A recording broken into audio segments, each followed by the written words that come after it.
দক্ষিণ আফ্রিকার ক্রিকেট এক নাম যেখানে প্রতিভা গতি শক্তি সবই আছে, কিন্তু অদ্ভুত এক অভিশাপ যেন তাদের ছায়ার মতো পিছু নেয় প্রতিটি বড় টুর্নামেন্টে। ক্রিকেট প্রেমীরা এই অভিশাপের নাম দিয়েছে চোকার্স। একসময় এই শব্দটি কেবল দক্ষিণ আফ্রিকার পুরুষ দলের সঙ্গে জড়িত ছিল, কিন্তু এখন দুঃখের বিষয় হলো সেই তকমা থেকে রেহাই পায়নি তাদের নারী দলও। হ্যাঁ, আজকের দিনে এসে বলা যায় পুরুষদের পর এবার দক্ষিণ আফ্রিকার নারী দলও চোকার্স ট্যাগের উত্তরাধিকারী হয়ে গেছে।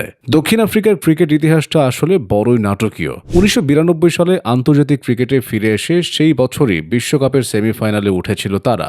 সবাই ভেবেছিল হয়তো এটাই নতুন যুগের সূচনা, কিন্তু ভাগ্যের নির্মম পরিহাস, বৃষ্টি বিধ্বস্ত সেই ম্যাচে ইংল্যান্ডের বিপক্ষে মাত্র 1 বলে 22 রান দরকার পড়ে যা অসম্ভব। বিশ্বকাপের স্বপ্ন ভেঙে যায় মুহূর্তেই। এরপর 1999, 2007, 2015, 2023 প্রায় প্রতি যুগেই সেমিফাইনালে গিয়ে হোঁচট খেয়েছে দক্ষিণ আফ্রিকা।